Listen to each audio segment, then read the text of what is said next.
Welcome in. It is Big Ten today. Great to have you with us, Dave Revson, Rafael Davis. We continue to go suits and sneakers as we join with the fight against cancer, coaches versus cancer. Of course, the coach is suiting up all week with the sneaks. We're going to have Brad Underwood, as I mentioned, coming up in the show. But another eventful night in the Big Ten. We got a special bonus game. Usually we have the doubleheader Wednesday. We had 3 games because Northwestern Nebraska moved their game back a night. And man, we had a superstar stepping to the forefront last night. Last night, we understood that there is no easy nights in the Big Ten, no easy road trips, and you've got to have a superstar in some of these environments to pull out the win. Trayce Jackson-Davis has been playing like a grown man, and Indiana needed every ounce of it to pull that out. He really was just incredible down the stretch, really incredible throughout the game for Indiana, and they leaned on him to a huge extent. That is our big story, the Hoosiers figuring out a way to survive on the road. They got pushed to the brink by a shorthanded Minnesota team without its leading scorer and rebounder, Dawson Garcia. TJD coming through down the stretch, 25 points, 21 rebounds, 6 blocks. The Hoosiers scored the game's final 7 points and pulled out a 61-57 win. 4th straight victory for IU on the heels of a 3-game losing streak. The story clearly was Trayce Jackson-Davis in this game. There was also a huge storyline with Minnesota, and just give them a ton of credit. I mean, not only were they without Dawson Garcia, they were without Pharrell Payne, who's an incredibly talented freshman. Braden Carrington is out now for another few weeks. So a really good effort, and I do want to get to Minnesota in a bit, but TJD was the story in this game. He was the story on both ends of the floor. Second half, he was just outstanding. When they really needed him, he wanted the basketball. And I love how his guys found him. They did not go away from TJD. They understood they needed their guy on the road, and they went to him. Indiana had 17 assists on their 23 made field goals, and that was against the zone. The ball was moving. Everybody was touching it, going side to side. But they are better when they give TJD touches. And it's not about him shooting the ball, but making decisions for everybody on that floor. And down the stretch, their defense. The defense is what really pushed them through. Last 4 minutes of that game, Minnesota didn't score. Indiana finishes the game on a 7-0 run.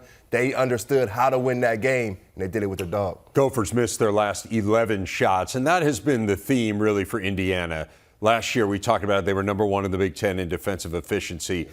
They really slid this year early on. They clearly have found something here on that end of the court in the last 4 games. What have you seen that's been different here about Indiana on the defensive end? They've switched some things defensively. You will see Trayce Jackson-Davis now switching to guard or point guard, where they're switching 1 through 5. Geronimo's in there, they're switching 1 through 4. But I think it's just discipline. A discipline and a want-to and an effort. And then TJD, it started with him. He called his teammates out a few weeks ago, said Coach Woodson had a great game plan, but we just didn't follow it. We gave up too many open looks. And it starts with him. He's been a lot better defensively, and it's bled down to everybody else. They're guarding the three-point line a lot better. They went through a 3-game skid where they gave up 32 threes over 3 games. The last 4 games, they've only given up 17 made threes. So they're dialed in across the court. And Minnesota was 5 for 25 from three-point range. Jamison Battle hit 4 of those 5 threes.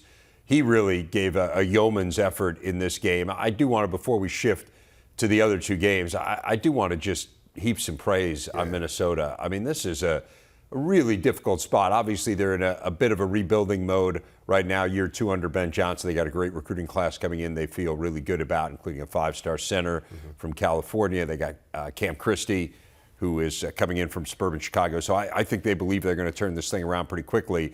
But they, in essence, were down to 7 available scholarship players last night, and they gave a fabulous effort. I mean, you're talking 1 or 2 plays away from winning the game. Yeah, you got to tip your hat to the Gophers. They went out there, they played hard, undermanned. Everybody that played in that game scored a basket, and that's what you want if you're Coach Johnson. You want to see your guys go out there, fight to the end, give themselves a chance, and that's what Minnesota did. They gave themselves a chance. They didn't beat themselves. Only 5 turnovers. They competed on the glass. They turned Indiana over 10 times and scored 12 points off of those. So they were quicker to 50-50 balls. They did all the little things to win the game. They just couldn't make shots in those final 3 minutes. Trayton Thompson is known as a shooter. He came to Minnesota as a shooter, got a wide open look. At the last minute of that game, just missed it. I think if he makes that, we'd be talking a little different this morning. Yeah, no doubt. Did miss their last 11 field goal attempts. Let's shift to Maryland. Man, this team is good at home, and we saw it last night. This was close for a while, and then in the second half, they just absolutely annihilated Wisconsin. What did you see from the Terps? And that second half, they started the half on a 8-0 run. They made their first 8 field goals of that second half and just punched Wisconsin dead in the mouth, and they can never recover. And you're right, they play better at home, like a Michigan plays better at home because their role guys get more confidence. Hakeem Hart, that may have been the most confident I've seen him play. He's out there shooting step-back threes, fadeaways, talking a little trash, getting it going. Dante Scott ended up with a double-double, but they lived in the paint. Plus 16 in the paint, plus 10 on the glass, 11 second chance points. They made a concerted effort that we're going to beat Wisconsin in the paint. We're going to play inside out. We're not going to shoot quick threes. And Jameer Young led that charge. He's been playing amazing. He has been playing really well. They shot 56% in the game. They're 10-1 now at home. Largest margin of victory for them over the Badgers since the 2002 NCAA tournament. Wisconsin is faltering here, Raphael. They have now lost 5 of their last 6. They struggled mightily to defend the interior.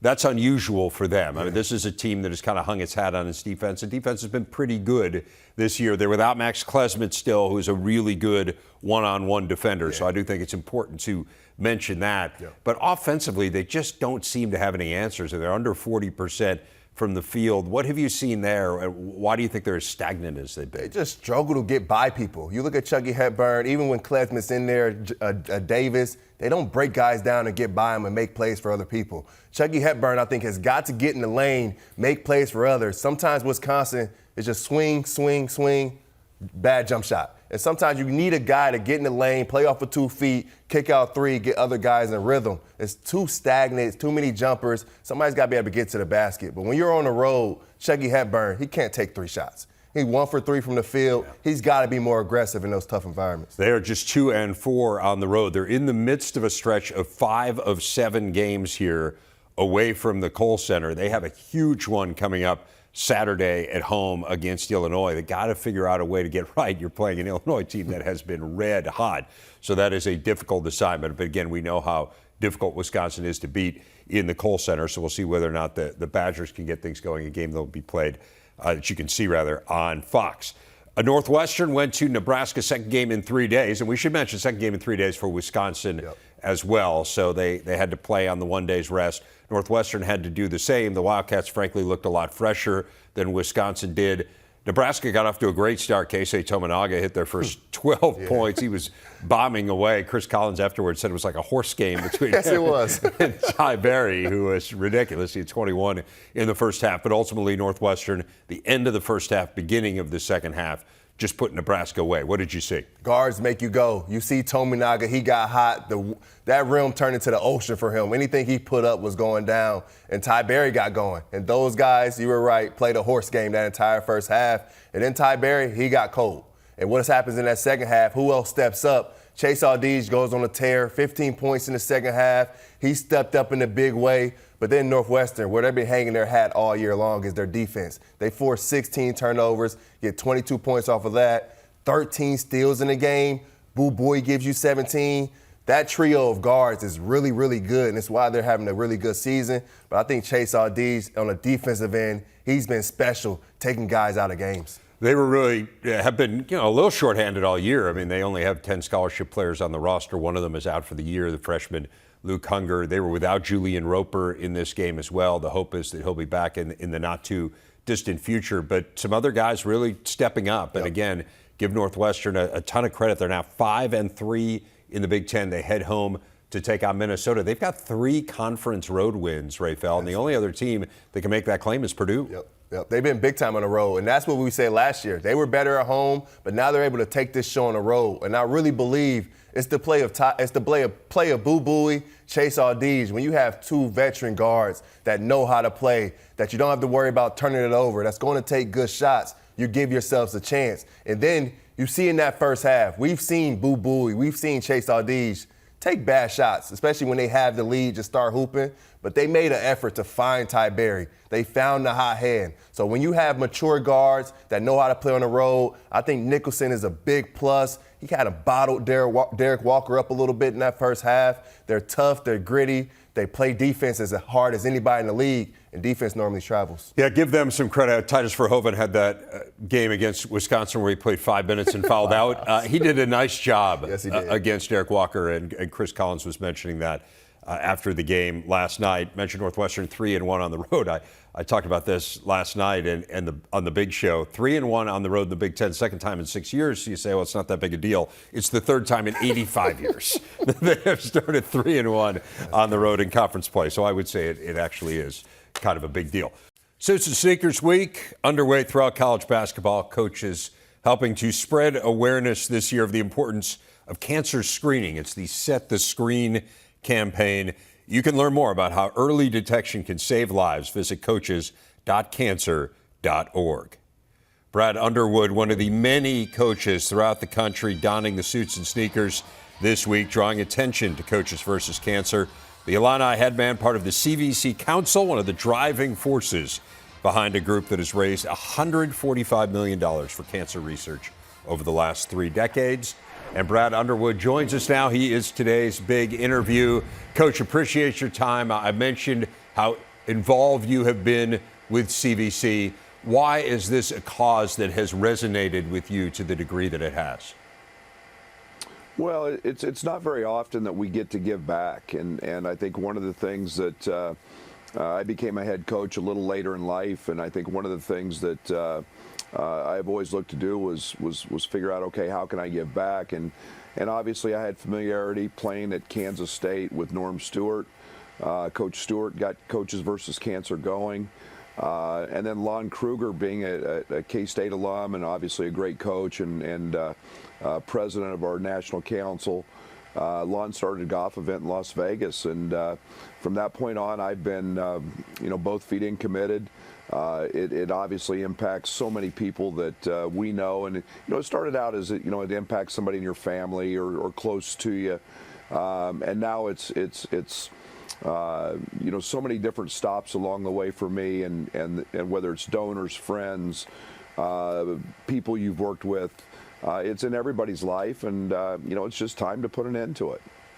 Yeah, absolutely. You mentioned Lon Kruger, and I do think it's interesting. I did not realize the extent of his involvement until I've kind of got involved in it here this last year. But, I think people think of him as coaching at numerous stops. Illinois obviously is one of them, did a great job in Champaign. You mentioned his ties to your alma mater of Kansas State. Give people who maybe don't know what Lon's involvement has been a sense of the driving force that he's been in all this. Yeah, Lon's been one of the people who's really just taken the bull by the horn, so to speak. He commits a tremendous amount of time. He did as a head coach at UNLV, and literally put that thing together in Vegas. And it's one of the outstanding events. It's a first-class event. They raise $1.5 million for a 3-day period. But the national sponsors, we've got 35 to 40 coaches every year who are taking groups of people from their individual communities and or involvement in their program out to a wonderful golf event, and it's got national sponsorship. But Lon is spends so much time. He's so passionate about it, and now that he's retired, he's turned that passion for coaching and helping young people into just total focus on Coaches versus Cancer, and it's very, very impressive. A terrific gentleman. So there are national events, there are local events as well that different coaches run. You have a great one in Central Illinois that has raised a ton of money. Give Illini fans who maybe haven't been a part of it before or maybe even don't know about it a sense of what you do in April and how they can get involved. Yeah, Dave, thanks. It's blossomed into an event that started in a parking lot at a hotel and a few hundred people to an event that last year we brought Bill Self and Lon Kruger, former Illinois great coaches, back, and we had 1,300 people, raised well over $300,000 in that evening. And it's held at Gordyville. It's a fun atmosphere. It's kind of an outdoor rodeo arena, sail barn. very laid back, and everybody gets together and has fun. And along the way, we get a lot of publicity out of it, and raise a lot of money for Coaches versus Cancer. Natalie Morrison and her crew with Coaches versus Cancer, the American Cancer Society people, all fly in for it. And April 11th, the date this year, we'll have another special group of people in to help us celebrate and raise money and bring notoriety to Coaches versus Cancer. Well, thanks for all you do on that front, Coach. I do want to talk about your team.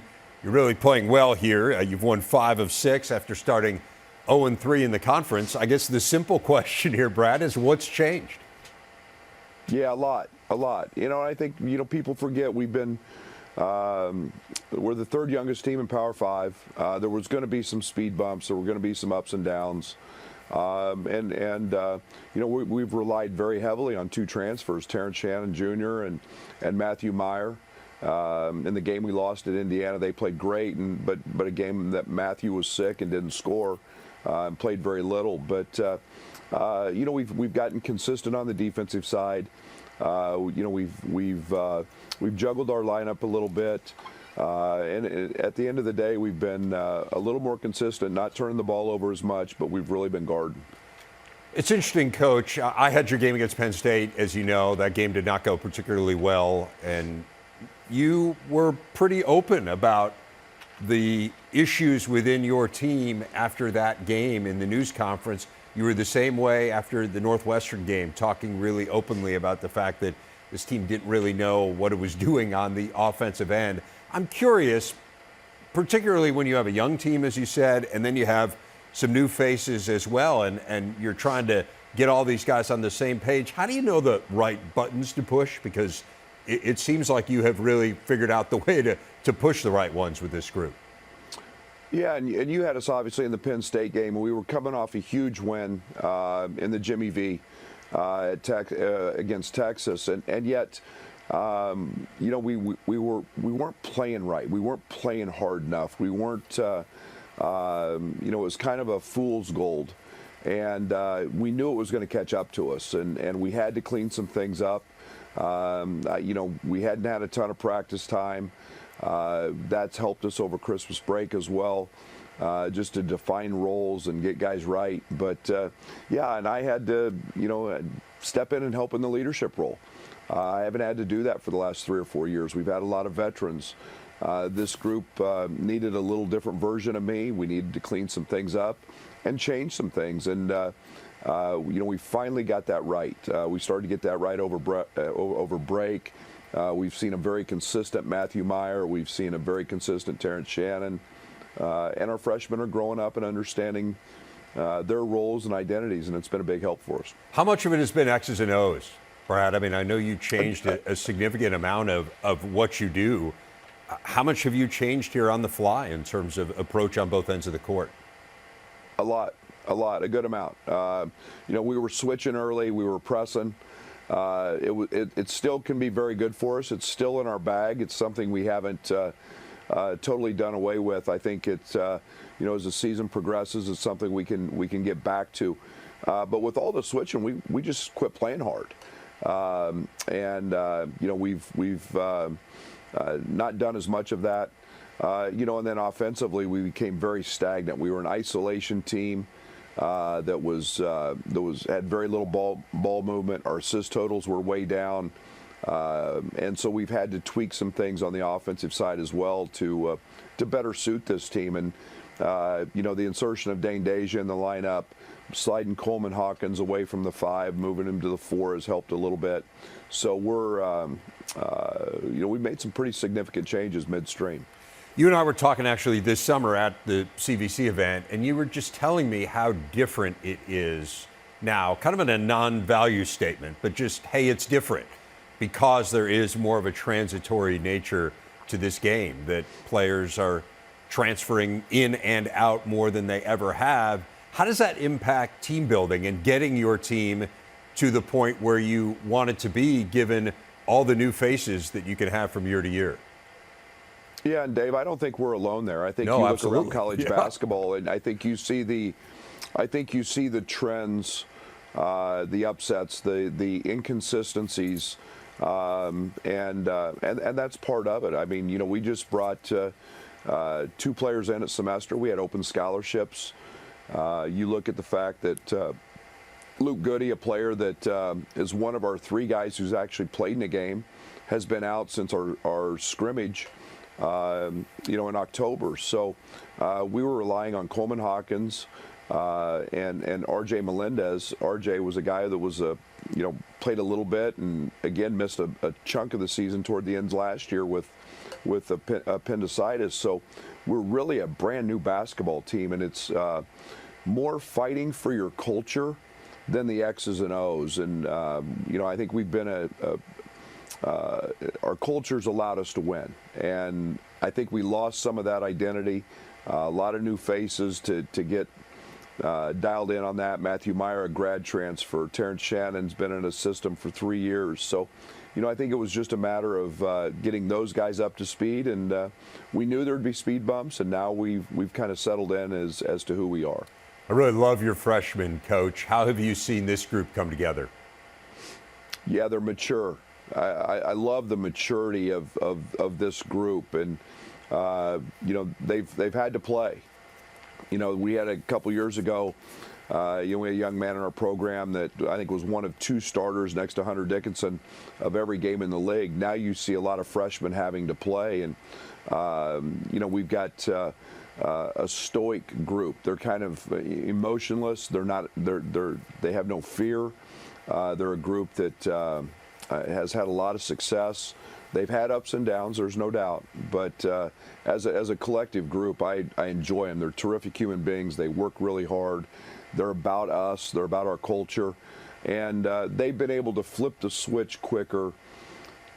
A lot of freshmen, it's all about them, and it's not about us. And this group has bought in very quickly to helping Illinois men's basketball and their teammates become great, and that's one of the things I appreciate about this group.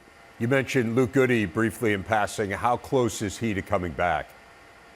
We hope to see him, Dave. We hope to see him next week in practice. He's doing 1-on-1, 2-on-2. He's got one final appointment with the doc to make sure he's good. He's worked extremely hard. We want to be very careful with that, but Luke can be a nice addition to us if he's cleared and everything's perfect, because he's such a tough kid. He's a great shooter, and you can always use one of those as you head down the stretch. Coach, I'll leave you with this. You got Wisconsin on the road here on Saturday. We know how tough the Kohl Center is in terms of opponents trying to win there. Wisconsin is going to be a desperate team. As you know, they've really been slumping here. You beat them already earlier this season. What's the key to doing it again? Yeah, well, we got them without Tyler. You know, Tyler was out. You know, we understand Tyler was an all-league pick for a reason. And again, it's you know, I think we're playing better. You know, and watching the film of that game, it was a very slow start for both teams. You know, they're Wisconsin. They're going to do what they do. They do it extremely well. And Greg's a terrific coach. They're a defending champion.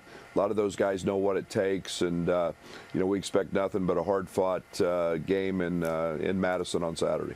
Coach, looking forward to that one. And again, thanks for all you do to help fight cancer. And we appreciate you taking some time to talk to us here today. My pleasure, Dave. Thanks for having me. Wrapping things up on Big Ten today with our big stat. This is hot off the presses. The Big Ten with the most players in the country on the 15-player watch list for the Naismith Defensive Player of the Year. You see a couple big men, Zach Edey and Trace Jackson Davis, and a couple guards, Chase Audige and Caleb McConnell, of course, is the reigning Big Ten Defensive Player of the Year. And so we called in our former Big Ten Defensive Player of the Year, one of 2 on our roster. Stephen Bardo was a Big Ten Defensive Player of the Year as well. Do not want to sell him short in any way. But your top 5 Big Ten defensive players. Where would you go starting at number 5? I'm going to start with Cliff Amore. Cliff Amore is one of the better rim protectors in the league, averaging close to 2 blocks per game. He's anchoring the number 2 most efficient defense in the country. He does it at all levels on the defensive end. He can block shots. He go clean up the defensive glass. And this guy at 6'11", 7'7" wingspan, he can switch out on the smaller defenders, keep them in front. You see him switch out on guards at times, keep the ball in front, not fouling. If he can stay on the floor, he can be special. He is a phenomenal athlete. It is amazing. We saw a blueprint early on for Rutgers, like as Steve Peichel got the job, for what he wanted them to be. Yep. And it is amazing how he has fit these pieces together and made them that group. And as you say, Cliff Amore, a huge part of that, number 2 in the nation in defensive efficiency, to reiterate your point. Who's number 4? The big fella, Zach Edey, for a few different reasons. Purdue now is a top 3 defense in the league, and he's averaging 2.3 blocks, but it goes above his blocks. His rebounding is why I put him in here. Zach Edey's averaging 13 rebounds a game. 7 of those rebounds come on the defensive end. He's not allowing teams to come and clean up the offensive glass. He's cleaning it up. And then he's averaging 5 offensive rebounds. And that's important to me because he keeps teams out of transition. If you're leaking out early, if you're not checking out first, and you try to go get you a transition layup, Zach Edey is going to hang on rims on that offensive glass. And then he gives guys like a Ethan Morton, like a Fletcher Loyer, Braden Smith, he gives them confidence on the perimeter that they can press up a little more, be more aggressive, because guys want to drive in there too. You've brought this up too, 43 blocks, 29 fouls. I mean, it's incredible. Who's number 3? Trace Jackson Davis. And Trace Jackson Davis may end up being higher on this list. He's averaging 3 blocks per game right now. Over the last 4 games, 5 blocks a game, which is really impressive. He is just dominating the defensive floor. And now he's switching on the guards. You've seen him last night switch on to Taylon Cooper, keep him in front, get drive-by, and block the shot. He's doing a phenomenal job, and that's why Indiana's on this 4-game win streak. Became their career shot-blocking leader last night, passing Jeff Newton. So we are down to 2. Where are you going next? I'm going Chase Aldiz, and I had Chase Aldiz at 1 a couple weeks ago, but that little break, Caleb McConnell got the edge. But Chase, he keeps guys in front, and he's normally out there on the island. He doesn't have a Zach Edey or a Cliff Amore, somebody behind him that can go block shots. He's out there by himself, and he's digging into defenders. You've seen what he's done to Terrence Shannon, keeping him in check, winning certain matchups. I really like what Chase Aldiz is doing. He's helped turn this Northwestern team around. 3rd in the nation in steals. Talk about a team that's flipped its identity. Yep. Incredible the degree to which they have become a defensive-minded team this year. So, that being said, you've already hinted at it. Caleb McConnell back on top here. Caleb McConnell, the former Defensive Player of the Year. I think he's in firm place to be number 1 again. He's top 3 in the league in steals. He guards the best player every single night on the floor. And no matter what, he keeps his opponent right around their shot average. If you're going to get 13 points on Caleb McConnell, you're going to take 12 or 13 shots. He keeps you bottled up. He can switch 1 through 4. Get into different defenders. I really like the way Caleb McConnell defends. Trying to win this award back-to-back. Kenny Lowe of Purdue, the last to do that about 20 years. Yeah. A.J. Hammond stole it. A.J. Hammond's your teammate. He stole it from me. Absolutely.